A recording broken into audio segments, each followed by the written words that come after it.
Hi, I'm Pranav here.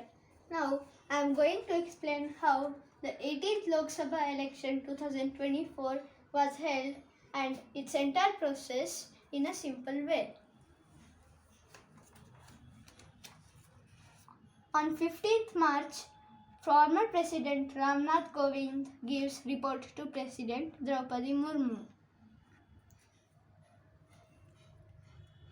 On 16th March, Chief Election Commissioner Rajiv Kumar addresses media on general election at Vigyan Bhavan in New Delhi. As per the Election Commission, India will go to the polls from 19th April to 1st June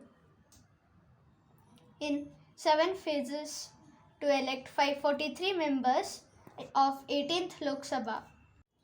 Dates of polling are April 19th, April 26th, May 7th, May 13th, May 20th, May 25th and June 1st. In Bihar, West Bengal and Uttar Pradesh, voting was taken place in all 7 phases. You can see a list of states here allocated for different phases. And my state Karnataka went for 2 phases, Phase 2 and Phase 3. Phase 2 was done in April 26th and Phase 3 on May 7th for different regions, which I will let you know in my next chart presentation. The counting of votes was decided to take place on June 4th. The candidates filled their nomination papers in their respective constituencies. Modi, Shah in BJP's first list for 195 LS seats, 20% sitting MPs not repeated.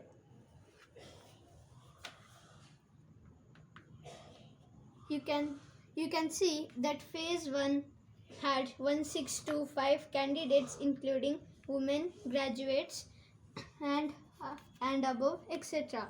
And Phase 2 with 1210 candidates. Many political parties like BJP, JDU, INC and so many other parties had their own strategies to secure their votes and so had community talks among themselves. Secondly, know your election polling phase date and get ready to be inked.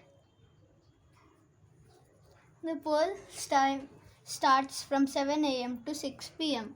There are 5 stages in it.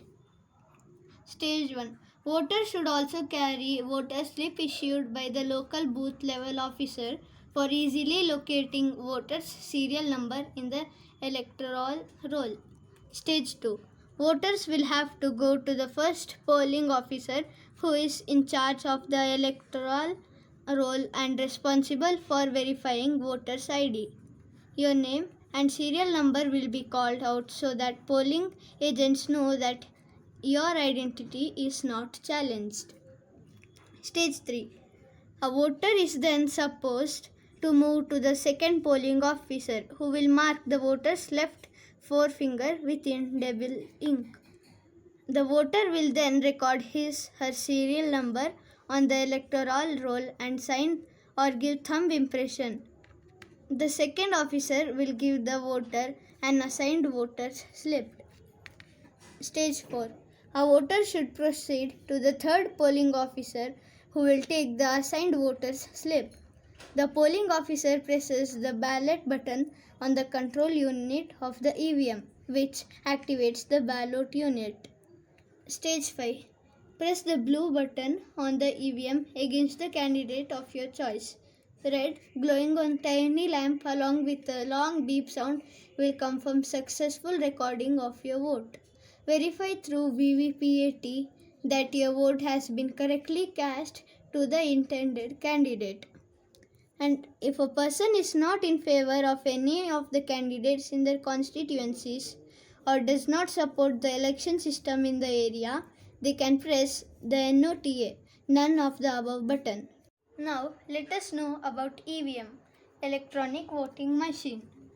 This is how an EVM looks like. Now let us know how to find polling stations and names. Download Chunavana app from Google Play Store.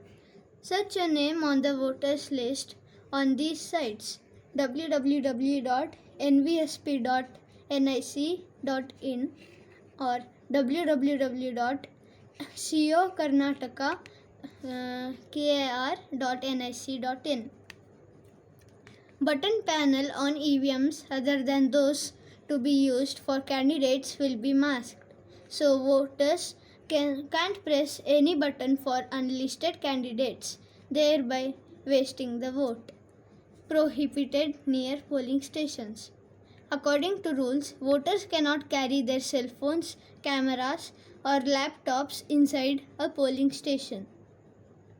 Now, let us know how we voted this time. There were 3 ways to vote. EVMs.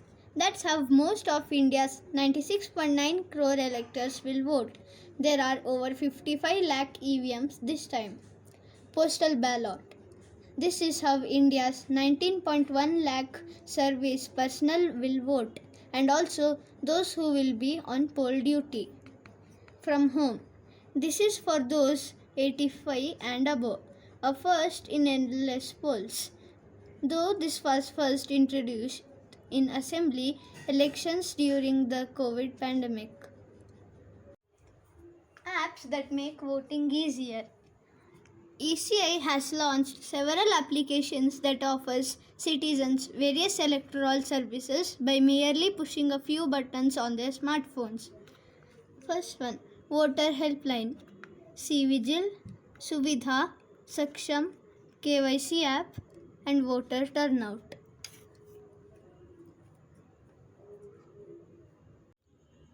The candidates campaign rallies in their constituencies to seek vote from the public. Party workers and public too take part in rallies to support their political party. These rallies help candidates to achieve what public demands if they are voted for.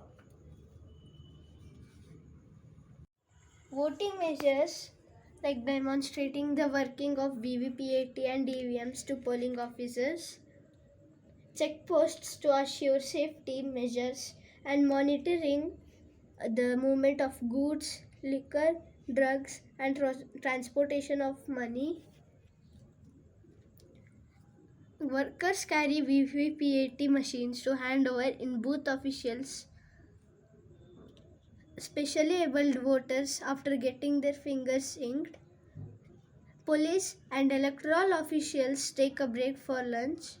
Poll staff inspect a pink booth, and booth officials receive last-minute instructions. PM Modi with Home Minister Amit Shah after voting in Ahmedabad. AICC Chief Mallikarjun Kharge with wife Radhabai in Kalaburgi. Working with BBMP, Manipal Hospitals mobilized its ambulance service to transport inpatients to polling stations. Voting results was done on June 4th. Parties had to seek majority.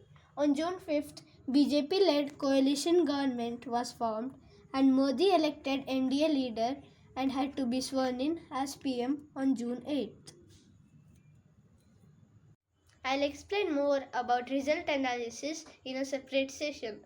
This was all about elections process. Now, let me take you through my state Karnataka elections. Karnataka had 2 phases with 28 constituencies. Phase 1 was held on 26th April and Phase 2 on May 7th. In Phase 1, 14 of Karnataka's 28 constituencies will vote across 30,602 polling booths to choose from a pool of 247 candidates on April 26th. And in the Phase 2, second set of 14 of Karnataka's 28 Lok Sabha constituencies will vote across 28,269 polling booths to choose from a pool of 227 candidates.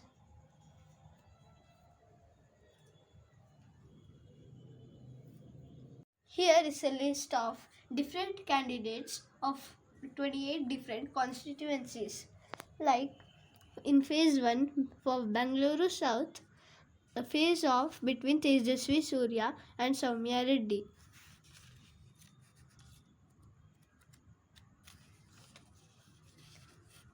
In phase 2, Haveri, face off between Basavaraj Bommai and Anandaswamy.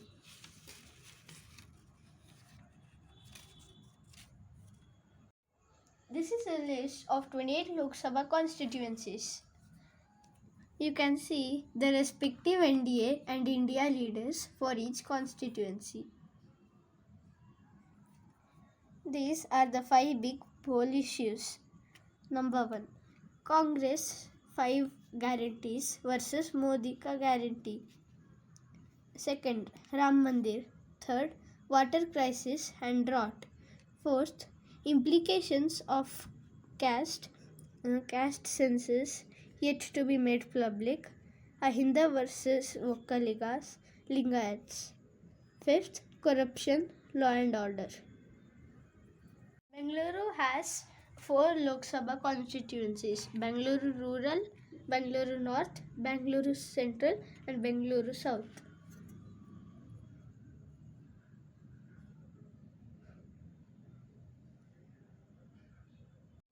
I belong to Bengaluru Central. So, this is the list of candidates of my area. There is Nota also here. These are the 2 main candidates of my area: Mansoor Ali Khan from INC and PC Mohan from BJP. This is the result analysis of my state and the central. As per the Election Commission of India, BJP-led NDA got 240 seats against 272 seat margin. After the coalition, BJP-NDA won 293 alliance seats and INC India won 234 seats. Narendra Modi ji got elected as PM of India majority. State-wise results of India: 543 constituencies with comparison of 2014, 19 and 2024. Maharashtra has 48 constituencies.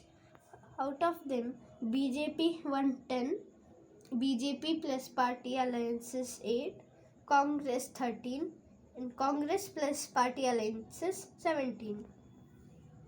You can see the other states seats too, like Uttar Pradesh, Tamil Nadu, West Bengal, Bihar, so on, and union territories and northeast states too. Karnataka. Karnataka elects 28 out of 543 Lok Sabha seats. BJP 117, INC 9, JDS 2. This is the list of 28 MPs of my state, Karnataka.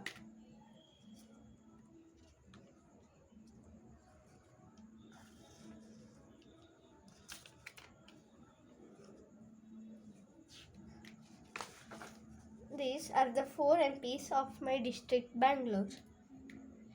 This is an entire list of all the MPs of all the state constituencies of India. You can see the constituencies, its candidates and his or her party, sex, age and assets.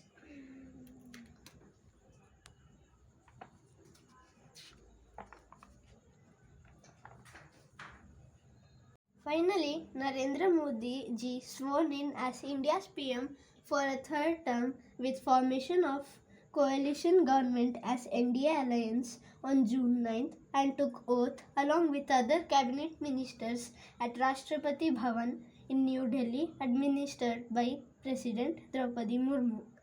My hearty congratulations to Modi Sarkar. My special thanks to the Times of India newspaper for the entire information. Long live democracy. Thank you.